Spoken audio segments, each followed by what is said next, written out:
Bueno, bienvenidas, estamos como en casa. Aquí está con nosotros Alejandra Pinto Sofia, que es doctora en filosofía. Ella va a exponer sobre el padre y la madre desde la antropología filosófica. Trajo un texto preparado, lo va a exponer y enseguida vamos a conversar y pueden plantear sus preguntas. La idea es generar una conversación reflexiva. Eso. Ya, pues, bueno, gracias por invitarme y la idea es como dinamizar los contenidos que están detrás de esta exposición, o por lo menos que yo interpreto que están detrás de esta exposición, como son un poco los referentes lacanianos, de la Susana, el tema del psicoanálisis. Entonces, yo lo que hice en este texto es una pequeña sistematización de algunos conceptos que yo considero que tienen importancia para entender el horizonte, digamos, el background desde donde estamos hablando cuando recurrimos a la función simbólica del padre. Entonces, voy a leer el texto que preparé: pensar y darle vuelta a lo que nuestras amigas, siguiendo a Lacan, han llamado el nombre del padre como función simbólica que nos salva en la infancia de la psicosis y de ser consumidos por el deseo de la madre, es algo relativamente arduo y árido si no recurrimos a reflexionar un poco con lo que desde el sentido común se entiende por padre. En la obra freudiana, iniciador del psicoanálisis, que esta expo tiene como telón de fondo, el padre en la horda o tribu primitiva es quien introduce la prohibición del incesto, es decir, reprime el deseo de sus hijos, todos los integrantes masculinos de la horda, por sus madres, hermanas y tías. A partir de este inicial horror al incesto, el padre primitivo representa la ley del orden que dará origen a la cultura. Orden cultural que desde esa génesis es patriarcado. Y es por ahí que me interesa transitar, dar un paso desde lo simbólico, desde el simbólico padre inicial, que inhibe el deseo incestuoso del hijo por la madre, y que con su asesinato instaura la cultura, y develar que ese estado adámico y mítico es solo la trama de un posible de la cultura, es decir, lo posible que fue y sigue siendo el patriarcado. La función del padre en términos simbólicos es la que permite la estabilidad y el aquietamiento del deseo pulsional e instintivo del incesto, en una etapa inicial, individual, filogenéticamente, y permite, por tanto, en su resolución, que el niño ingresa al mundo de la cultura una vez que la ley del padre es asumida. Con esto me refiero al complejo de Edipo y a la resolución típica que tiene el complejo de Edipo en el psicoanálisis. El complejo de Edipo es el deseo, va entre los 4 y los 8 años, del niño por su madre, ¿ya? Entonces el niño percibe que el tráfico sexual entre la madre y el padre es violento y se rebela contra la ley del padre y adquiere un carácter de confrontación, ¿ya? El niño tiene una actitud confrontacional con el padre, y la resolución del complejo de Edipo implica que el niño termine finalmente asumiendo la ley del padre, que es la ley de la cultura. Entonces es como la normalización, la resolución del complejo de Edipo entre los 4 y los 8 años, el ingreso del niño a la cultura, a lo establecido, a lo común, ¿ya? A eso me refiero. El punto es que dicha ley del padre, que con una apariencia inocua y subrepticia es interpretada como posibilitante del orden establecido, no puede seguir siendo aceptada, y hace mucho que es cuestionada desde las teorías críticas como el feminismo, ni tampoco puede seguir siendo mantenida ingenuamente. Desde la disciplina antropológica, Sonia Montesinos apunta a una verdad sobre la cultura chilena, que es la proliferación de guachos y guachas. Chile, desde su fundador criollo, Bernardo Higgins, es un país de guachos. Este padre ausente en nuestro imaginario mestizo ha sido una de las claves para construir una trama en la cual las madres se han vuelto omnipresentes y ubicuas. Ojo con eso, o sea, la figura, este debilitamiento de la función simbólica del padre o del padre en nuestra cultura hace estas madres mamachas así omnipresentes que muchas veces terminan generando más daño que bien, o sea, hijos super mamones, La psicosis también. desde el psicoanálisis, claro. Me gustaría detenerme brevemente en una función del padre que es la función simbólica. Una vez, conversando con mi psiquiatra, le dije, doctor, yo encuentro que el psicoanálisis se equivoca porque el padre no es tan importante en la infancia y la etapa de niñez no es tan crucial en la formación de un ser humano. A lo cual me respondió que me equivocaba en una y acertaba en otra. La niñez es radicalmente importante en nuestra formación porque en esa etapa se establecen los circuitos neuronales que ocuparemos toda la vida. Y en lo del padre tenía razón, ya que existían tribus en África, el paraíso en cierta forma, en las cuales el padre era el genérico de la generación de hombres con los cuales las madres tenían circuitos de intercambio sexual. O sea, padre es todo individuo de cierta generación. No había un padre como exclusivo, sino que eran todos los de la generación. Padre era cualquiera. Si revisamos esta información que a partir de nuestra experiencia de guachas y guachos hemos tenido empíricamente en este lado del mundo, constatamos que la vida sin padre se ejerce igual y que muchas veces este lugar padre lo llena un contenido que oscila entre producir pena, rabia y miedo. Entonces, si en nuestro ejercicio vital el padre es tan poco relevante para nuestro ejercicio humano, ¿por qué seguimos recurriendo a esta estructura padre como un lugar a dónde insertarle una demanda de algo? ¿De qué? Yo diría que de reconocimiento cultural como sujetos enunciadores, potenciadores de la cultura, lugar que a las mujeres se nos ha vedado históricamente, reduciéndonos al espacio de lo privado, de los hijos, la cocina y la cama.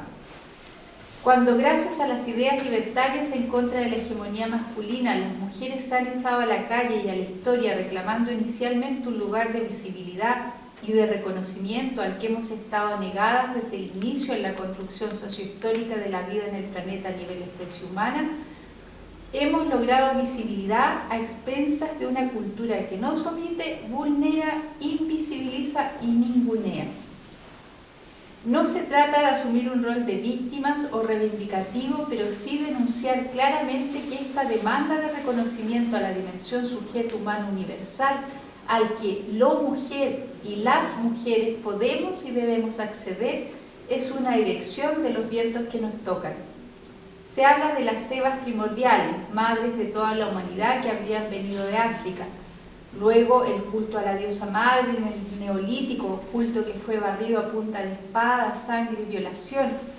Una vez instituido el patriarcado, este mundo ordenado de lo real en torno al Estado tótem padre da como resultado histórico una negación sistemática de un lugar activo de enunciación y coparticipativo en la cultura por parte de la mujer y de las mujeres.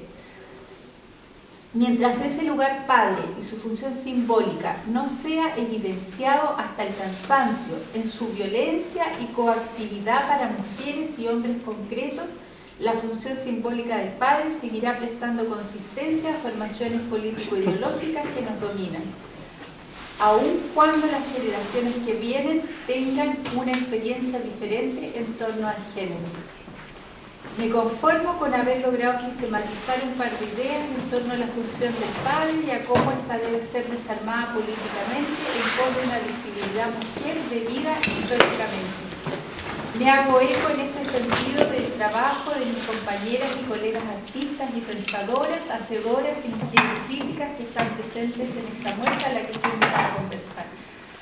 Esa es la propuesta. O sea, si nosotros quisiéramos sistematizar un poco esto, es como revisar la función simbólica del padre y cómo esta función tiene una utilidad social en términos de que es el lugar al cual uno le pide una demanda.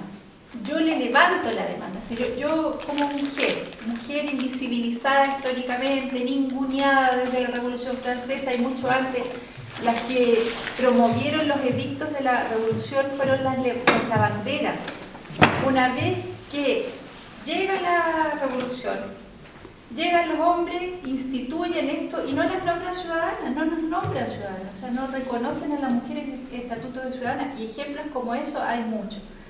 Yo no quiero dar una lectura excesivamente feminista, pero sí rescatar esta idea de que a la función simbólica del padre uno le pide algo. ¿Y qué le pide? Reconocimiento. Y en un país como el nuestro, donde el tema de no ejercer una paternidad activa por parte de los hombres lleva este ejército de hijos e hijas sin el referente paterno y sin el reconocimiento debido. Por lo tanto, nos lleva un poco a esta necesidad constante de querer reconocimiento y de necesitarlo, y lo hacemos a través de la educación, a través de una serie de cosas, buscamos el reconocimiento de la función simbólica padre. Entonces, eso es lo que a mí me interesa como problematizar, en el sentido de que no hay que ser ingenua, o sea, esa función simbólica está instalada ahí políticamente, ideológicamente. Entonces, el espacio tan valioso de esta exposición es precisamente una visibilidad del ejercicio intelectual, artístico, creativo de mujeres, y eso me parece potente, de por sí. Más allá de los contenidos de las obras, que también está, y ahí son ustedes las que tienen que hablar, o sea, efectivamente hay un engranaje, hay ahí una dinámica de cosas que están en proceso. Y eso me parece sumamente valioso en términos de constitución histórica, de un ejercicio mujer en el Chile actual, y a nivel mundial también. O sea, ¿por qué no podemos pensar la proyección de la obra de Susana, que yo es la que más he visto a nivel internacional? O sea, se están diciendo cosas ahí y no son cosas banales. Entonces, ese ejercicio como de empoderamiento me parece súper positivo. Y ahí quedan los conceptos para iniciar una conversación. Una vez vi un documental de una periodista que se llama Pamela Pequeño, me parece, que habla de una hija de Bernardo Higgins, que había sido hija de un mestizaje con una mapuche, y esta hija había sido engendrada por una mapuche y había nacido, y durante toda su vida tuvo un lugar en la familia O'Higgins que era como muy ambiguo, o sea, era como entre la sobrina no reconocida, como la que trabajaba en la casa, y ese ejemplo me parece como elocuente de lo que es ausencia del reconocimiento del padre. O sea, yo creo ¿qué de positivo tiene el reconocimiento del padre? O sea, ¿por qué hay una demanda? Y ahí me tiras a la segunda, que esto ya es a nivel de pregunta, que ¿por qué piensas tú?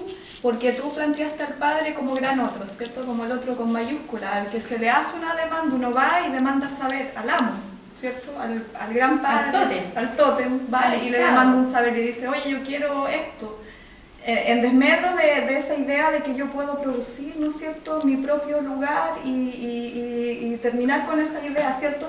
Ahora, ¿por qué ese gran otro es masculino? ¿Por qué, volviendo, por ejemplo, está este libro, El asesinato de la diosa madre? Sí, mira, igual ahí hay raíces históricas, o sea, en el Neolítico, entre el 7000 y el 3500 a.C., existe una proliferación a nivel de arqueología de todo lo que son estas estatuillas de la fecundidad, las Venus que conocemos, y antropólogas feministas, arqueólogas feministas como la Gimbutas, la Amarilla Gimbutas, descubre o plantea la idea bastante respaldada de que en el Neolítico la divinidad era una divinidad mujer. Y existe una explicación a nivel de hipótesis, o sea, se piensa que la relación coito-nacimiento no estaba aún establecida por estos pueblos, entre comillas, primitivos. Por lo tanto, la mujer era una pluripotenciaria, o sea, que engendraba y que paría, digamos, o sea, y paría de la nada. Entonces, eso puede explicar en cierto sentido desde una visión más concreta, más pragmática, por qué el culto a una divinidad femenina. Y la cosa es que en el transcurso de la historia el patriarcado se encargó de barrer con el culto a la diosa, violando a sacerdotisas de diferentes cultos a la diosa madre. O sea, a punta de violación de sangre y de exterminio, o sea, se instauró el patriarcado a la fuerza. Ahí yo tomo también una idea de Humberto Maturana, en Amor y Juego, Fundamentos Olvidados del Humano, que es un libro que yo recomiendo porque es como chiquitito, bonito, muy entretenido de leer. Y él plantea que el emocional patriarcal que caracteriza a nuestra cultura se instaura a partir de un emocional característico cuando los pueblos ganaderos, o sea, que empezaban con el pastoreo y tenían sus ovejas y las cuidaban. Y él plantea una hipótesis, dice, el patriarcado se instaura cuando estos pueblos pastores asesinan a un otro, en este caso el lobo, que amenaza a su ganado en términos de que el lobo se come las ovejas, y lo asesinan no para comerse al lobo, sino que lo asesinan en defensa de su ganado. Y ahí, dice Maturana, se instituye el patriarcado en términos de emocional, de este emocional cultural que nosotros arrastramos, que es la negación del otro. O sea, por principio, no, está equivocado. O sea, y desde ese origen así como mítico del patriarcado, uno puede como hilar muchas cosas a partir de eso. O sea, como el patriarcado es un emocional que lleva a la negación del otro como un legítimo otro, por ejemplo. Entonces, a nivel histórico están esas posibilidades. ¿Y por qué el hombre? O sea, porque por la cultura. A institución en forma de Estado, incipiente o no, sí, al dominio de lo más bajo, el dominio de lo más esa dicotomía de la que hablaba el catálogo de esta exposición, que era entre la madre naturaleza, padre simbólico cultural. Sí, yo creo que por ahí viene, o sea, el origen del tótem que habla Freud, del horror al incesto, o sea, como el padre instituye. ¿Qué pasa ahí? Está la violencia salvaje, o sea, este deseo pulsional del hijo sobre la madre, la hermana y la tía no permite el crecimiento y el cultivo de la cultura. Por lo tanto, se requiere una pacificación, y esa pacificación inicialmente es la institución del tótem, o sea, de ahí este viene del tótem y tabú, un escrito de Freud. En ese libro Freud dice que estaba el padre de la horda primitiva, que era este gran padre, ¿cierto? Plenipotenciario, como en cierto modo omnipotente, y tenía el derecho, digamos, sexual de todas las mujeres. Y tenía un montón de hijos varones, entonces los hijos varones se unen y hacen una revolución, por decirlo de algún modo, contra el padre y lo matan y se lo comen. Y todo eso con la intención de poder acceder a todas las mujeres y a la madre. Pero una vez que lo matan y se lo comen, deviene este padre de padre real en padre simbólico, y de repente tienen culpas, una culpa horrorosa, y no pueden acceder a la madre porque se sienten culpables, y entonces erigen un tótem para adorar al padre, una imagen fálica. Ese es como el contexto. Sí, y no sé, pues, ahí sí, preguntas, participación, comentarios, conversemos. Yo lo que leí acerca de esta, que hay una división entre las culturas desérticas y las culturas de los bosques, que son la cultura europea, acerca de la visión de la mujer, porque como está relacionado directamente con la tierra, las culturas desérticas identifican a la mujer como que tiene mucho trabajo. Es un cacho, mucho trabajo, hay que trabajar mucho, entonces si no fuera por la acción del hombre, la tierra no produce. Entonces por eso el hombre tiene mayor importancia sobre la mujer. Y hay un choque cultural después, ya cuando se empieza a expandir el catolicismo, porque ahí se empieza a expandir esta idea sobre los pueblos paganos, que son los que tienen a la mujer como igual, porque no lo ven tampoco como una división entre hombre y mujer, sino que son como igual. Claro, somos distintos, pero tenemos una igualdad de derechos y cada uno tiene una libertad para hacer sus cosas. Y acá se topan con el otro lado, que es con el cristianismo, que supuestamente es una bandera de lucha, de amor, paz, y que ellos vienen con la cultura del desierto, que vienen poniendo a la mujer por debajo. O sea, la mujer incluso se mezcla con los otro tipo de cultura que también viene del desierto, que es de los nómadas del comercio, donde el comerciante exhibe sus telas en la mujer. La mujer es un maniquí para el comerciante. Y un objeto de intercambio. Claro, pues en cambio sí, es también mercancía. Y para estos pueblos paganos, pero los de Europa, porque no, o sea, de Europa del Norte, no de... Como Durazno. Es como, no, como más que nada de los escandinavos, todo lo que vendrían siendo los celtas y todo esto. Ellos más que nada tienen esa relación de igualdad con la mujer de hecho existen castas de sacerdotes, que los druidas y también las sacerdotisas, y tienen igual fuerza los dos, ¿no? Sí, no pues tienen... hay cultos matrísticos en esa zona, hay vestigios de cultos matrísticos. De hecho, lo que le contaba a Susana antes, porque incluso los dioses, ellos, está Odín y está Freya, y Freya de repente se enoja con Odín y le manda sus chasqueazos. Tienen igualdad. Y ahora se ríen. No, porque ellos tienen ese lenguaje más violento, claro. Pero ellos que los otros, o sea, hay equiparidad. Los hebreos, los judíos sacaron a la diosa, que se nombra en algún momento, y después solamente se nombra en la Biblia para prohibir su nombre. O sea, así de... No, la eliminaron totalmente. Y viendo a la religión católica el tema de la Virgen, por ejemplo, o sea, ahí yo una vez iba a un colegio católico cuando chica, como en cuarto básico, y nos llevaron a un retiro así súper pro y nos explicaba. O Dios era Hijo, Padre y Espíritu Santo. Y en eso hacen la pregunta, bueno, ¿y qué pasa con la Virgen María?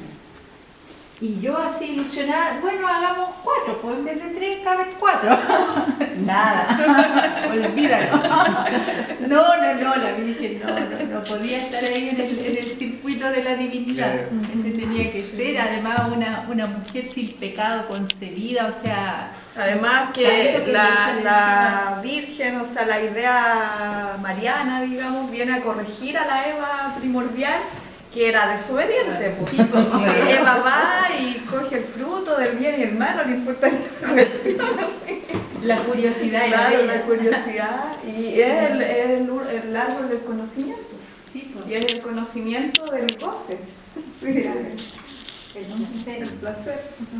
Sí, igual todos más o menos hemos leído, tenemos alguna incursión en estos temas como ancestrales, pero lo interesante para mí, aparte de estas como ideas potentes que nos sostienen, es pensar políticamente el tema. Yo me he resistido mucho a considerarme y a reconocerme como feminista, ¿ya? Por motivos personales, de repente encuentro que hay tanta mujer que se dice feminista y habla cosas que desde mi posición filosófica encuentro que le falta desarrollo, ¿ya? Entonces creo que se abusa un poco del tema. Pero me he dado cuenta de que es imprescindible en esta época asumirse feminista, o sea, creo que es una necesidad actual, una necesidad política, o sea, es el tiempo que nos tocó.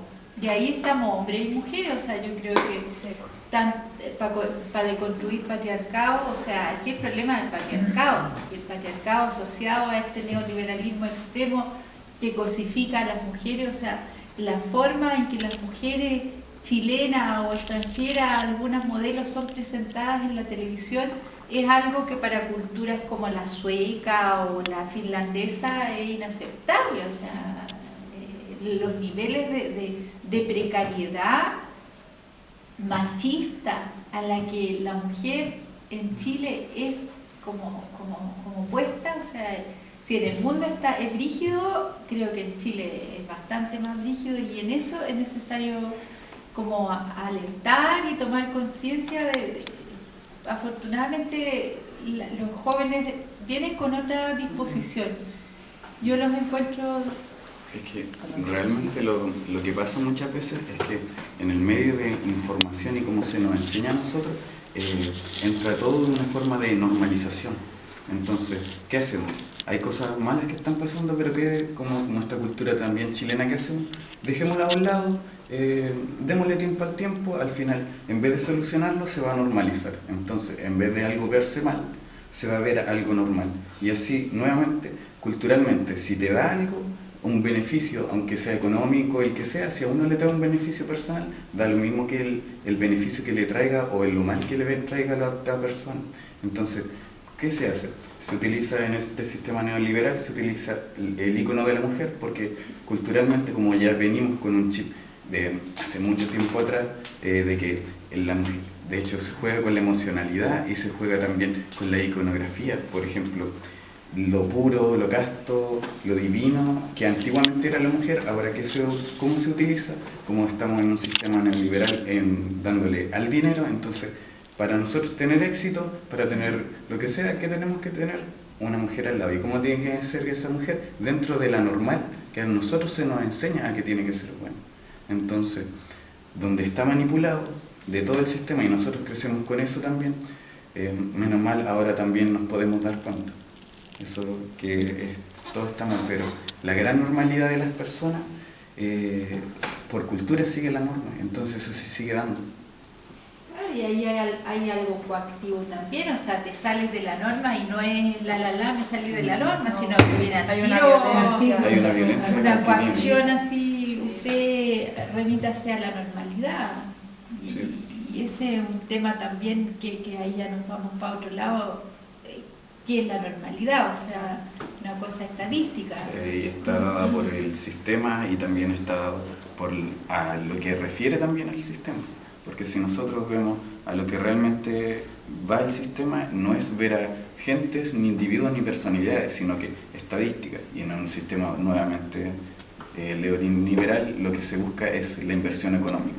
Entonces a la persona, el ente, la emocionalidad propia, la importancia que tiene cada individuo se pasa a llevar, y entonces no se ve a la persona, ni al hombre ni a la mujer, como un individuo, que somos individuos. Sí.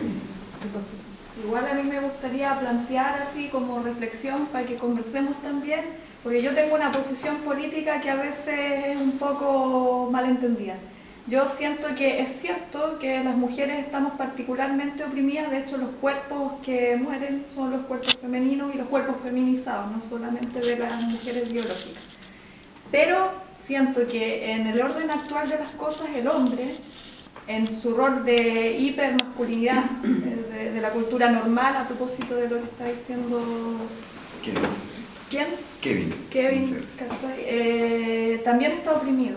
Este Sí. rol del hombre que tiene que ser el proveedor, por ejemplo, que tiene que tener este rol fuerte, que sin sentimientos, Sí. es un lugar de un sujeto, digamos, sin considerar su elección de género, oprimido. Sí. Y que está coaccionado a tener que cumplir un rol que es tan difícil como la Yo situación. encuentro que tienes toda la razón, en tanto el patriarcado es una estructura de dominación para hombres y mujeres concretos. O sea, aquí el costo de enseñarle a un niño que se cae y le da por llorar, los hombres no lloran, es que existe un índice mucho mayor de hombres que mueren de ataque al corazón que mujeres, por ejemplo. Entonces, aquí hay una violencia contra los cuerpos, o sea, contra lo que decías tú de la individualidad, o sea, aquí se nos acostumbra como que la vida es esto. No sé, tú nazca, estudie, trabaje, emparejese, siga produciendo y muera feliz. Crece, nace, reproduce y muere. Claro, o sea, ¿y qué sentido tiene eso? O sea, el sinsentido de las vidas que llevamos. O sea, yo con esto del doctorado me salí un poco del sistema. Yo era profesora de filosofía, lo sigo siendo, pero ya no ejerzo. Y había trabajado muchos años en el sistema y estaba así ya súper como metida en la cosa y como ansiosa de trabajar y el sueldo y la cosa de la FP y no sé qué. De repente te sales de esta obligación o de esta normalidad y claro, ¿qué pasa al principio? Como que te da miedo, o sea, como que, oh no, ¿qué hago todo el día sola? ¿O qué voy a hacer ahora?